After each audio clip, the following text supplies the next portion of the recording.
նպատակահարմարությունից ելնելով են այսօր լռում արևմուտքում եվրոպական կառույցները։ Եկեք։ Ահա։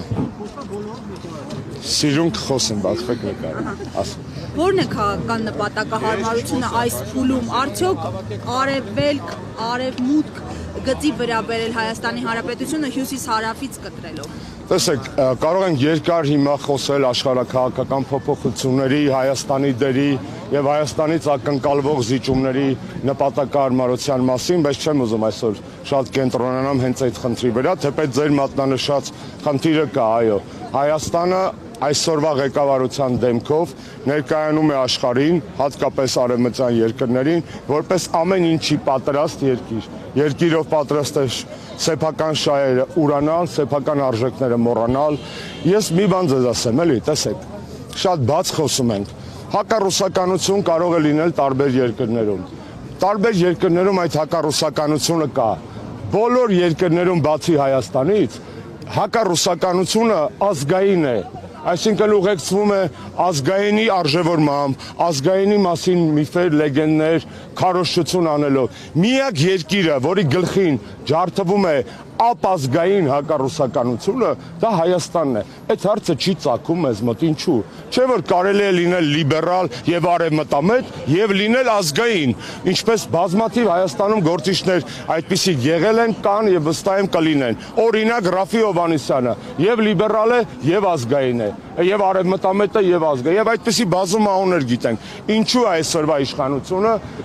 ասում մենք արևմտամետ ենք կամ իրականացնում է այդպիսի գործողություններ, որը միաժամանակ ապազգային է։ Ակնհայտ է, որ հիմնական թիրախը ապազգայնությունն է, ոչ թե գեոպոլիտիկ վեկտորը։ Հայաստանի իշխանությունների համար ամենակարևոր բանը ջնջել հայի օպերատիվ, այսպես ասած, հիշողությունը եւ երեկվա նախարարի ասուլիս արդեն հիշատակեցի, դա մի խայտարակությունների շարան էր, բայց մարդը խոստովանեց մի կարևոր բան, եկեք մերսի ասենք իրան, հա։ Ասեց հետեւյալը, երբ որ փորձում էր հիմնավորել, թե ինչու են կալանքները այդքան շատ, ասեց շատ քիչ մարդ է հետո արդարացվում դատարաններով։ Առաջինը դնում ենք մի կողմ, որ դատական իշխանությունը կախյալ է եւ իրանց կայացրած վճիռները քաղաքականացված է։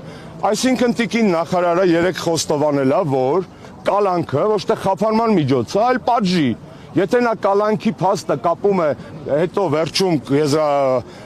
մեղադրական դատավճռի հետ, նա ընդունում է եւ իր ենթագիտակցությունը Ֆրեյդով այսպես ասած ի հայտ է գալի, որ այդ կալանքները պատիժ են, ոչ թե խափանման միջոց։ Այն ինչի մասին մենք խոսում ենք, այն ինչի մասին խոսում են խիղճը չկորցրած իրավապաշտպանները։ Պարոն Աշոտյան, տեսեք, երեք նաեւ կրոնական Եվրոպայի կրոնական կազմակերպության կրոնական ֆորումն է արձագանքել Հայաստանի իշխանությունների կողմից հայ առաքելական եկեղեցու թիրախավորման հանգամանքին, նշել դրա անընդունելիությունը, այս ուղերձները, անգամ եթե դրանք բավականին օբյեկտիվ են, կարող են ինչ-որ բան փոխել Հայաստանի իրականության։ Ես վստահ եմ, որ առաջի փոխողը հայ իրականության մեջ փոփոխությունների կրողը հայ ժողովուրդն է։ Դրսից կարող ենք ակնկալել բարոյականություն, կարող ենք եւ այդպիսի բազմաթիվ դեպքեր կան։ Եթե ոչ քաղաքական կառույցներից, ցավոք, ապա ձեր մատնանշած միջազգային իրավապաշտպան կրոնական կառույցներից, առանձին լրագրողներից եւ առանձին եվրոդեպուտատներից, որոնք անգամ այս դահլիճում բարձրաձայնում էին Հայաստանում տիրող խայտարակ վիճակի մասին։ Եթե խոսում ենք կոնկրետ Եվրոպայի խորհրդի մասին, ապա եկեք արձանագրենք, որ Եվրոպայի խորհուրդ այսօր դարձել է յուրահատուկ լանդրոմատ Նիկոլ Փաշինյանի համար, որը փորձում է Նիկոլի վրայից մաքրել բոլոր տեսակի մեղքերը։ Այդ լանդրոմատը, այդ իմիջի լվացման գործընթացը Եվրոպայի խորհուրդը անում է բացահայտ կոռումպացված ձևով, բոլոր ավտոկրատներին Եվրոպայի խորհրդից իբր հեռացրել են, չէ՞։ Բելարուսը չկա իրենց դիտարկմամբ, Ռուսաստանը չկա, Ադրբեջանի պատվիրակության բաները արկախված է։ Այդ մենակ Նիկոլն է մնացել։ Այսինքն ավտոկրատներին բոլորին պատժել են իրանց գիտակցմամբ, բայց Նիկոլին չեն պատժում։ Այստեղ հարցեր է չէ առաջանում։ Եվ այդ հարցերը ունեն շատ հստակ պատասխան։ Նիկոլ Փաշինյանը Հայաստանում իշխանություն է, դեռ ցավոք, ավաղ, ամոթ, բայց հայկական իշխանություն չէ։ Ժողովուրդը ինչպես պիտի փոխի իրականությունը։ չհանդուրժելով ամենակարևորը։ Ամենակարևորը ցույց տալու թե մինչև ընտրությունները տեսեք, հիմա մենք եթե խոսենք ընտրությունների մասին, ապա կառաջանան որոշակի տարաձայնություններ այստեղ հավաքված մարդկանց միջև, եւ ես չեմ ուզում հենց այս հարթակը, այս պահը այստեղ օգտագործել իմ կամ իմ կուսակցության դիրքորոշումները ներկայացնելու համար։ Ես արդեն ասացի, որ մեզ միավորող արժեքները վստահ եմ ավելին են, քան մեզ տարանջատող ընթացիկ քաղաքական շահերը։ Երկարատև ժամանակ է, որ այս հարցը բարձրացվում է գերիների քաղբանտարկյանները եւ մենք չենք տեսնում առանձնապես, որ փոփոխություններ լինելու են։ Հիմա ինչու եք կարծում, որ ինչ որ բան կարող է փոխվել եւ բացի այդ առաջիկայում խոսում է նաեւ, որ ԱՄՆ J.D. Vance-ը կարող է գալ Հայաստան եւ դուք էլ եք նշել, որ սա հարմար առիթ է այս հարցը բարձրացնելու համար եւ նաեւ երեք Ֆրանսիայի սենատը բանաձև ընտրեց։ Հիմա կարծում եք ստեղծվել է այդ հարմար նախապայմանները Ես կարծում եմ, որ ձեր մատնանշած երևույթները, որոնք թույլ, բայց պոզիտիվ ազդակ են նաև, դրանք արդյունք են նաև այն բանի, որ հայ ժողովուրդը չի լռել այս ընթացքում, որ մենք չենք լռել ոչ Արցախի հայաթափան մասին, ոչ քաղբանտարկյանների առկայության մասին, ոչ եկեղեցու դեմ իրականացվող արշավի մասին, հա, եւ այդ պուճուր, բայց կարևոր փոփոխությունները հետևանք են նաև այն բանի, որ մենք չենք հանձնվել, եւ այս պայքարը պետքա շարունակել, այո, Ամերիկայի Միացյալ Նահանգների փոխնախագահի այցը հրաշալի առիթ է առնվազն Բաքվում նստած մեր հայրենակիցներին ազատելու համար, դա շատ լավ առիթ է հաշվի առնելով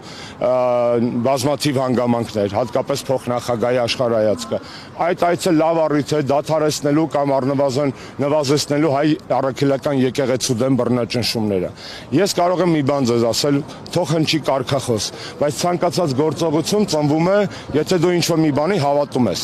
Գործողություն խի ես անում, որովհետև դրել ես նպատակ։ Այդ նպատակը ինչ նպատակ է, որովհետև այդ նպատակը դու դրել ես ելնելով քո պատկերացումներից։ Պատկերացումները ձևավորվում են մտքերից եւ արժեքներից, հետեւաբար գործողությունները բխում են արժեքներից։ Ես դες կարող եմ հավաստիացնել, որ ազատությունը ավելի ուժեղ բան է, քան վախը։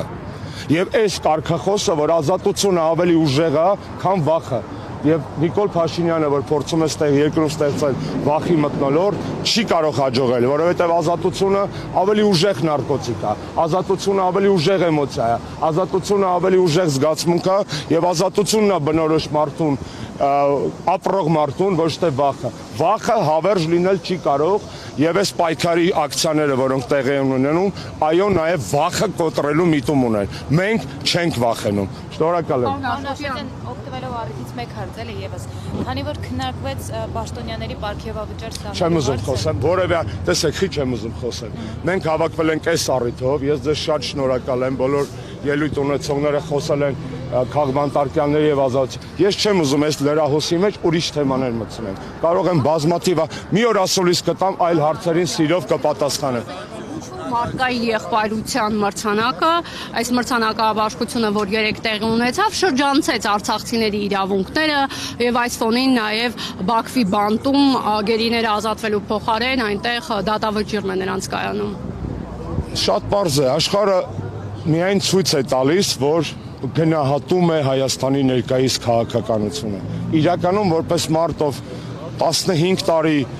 ի պաշտոն է շփվել է եւ առայսօր շփվում է միջազգային կառույցների հետ, ես դες կարող եմ ասել, մեզ հրապարակավ կարող են շոյել, մրցանակ տալ, գովալ, բայց մեր մեջքի հետևում մեր հետևից խոսում են, ասում են, որ մեր նման անթասի պետություն այս պահին չկա, ասում են, որ մենք նվեր ենք տարբեր աշխարհաքաղաքական ուժերի եւ բնական է, որ հրապարակավ կարող են շոյել, պարգևատրել, մեծարել, գովալ, բայց հոգու խորքում մեզ չեն հարգում։ Լավագույն դեպքում խղճում են, որ այս վիճակում ենք հայտնվել, որովհետև մենք միակն ենք երկրագնդի բոլոր ժողովուրդներից այս պահին, որ պատրաստ է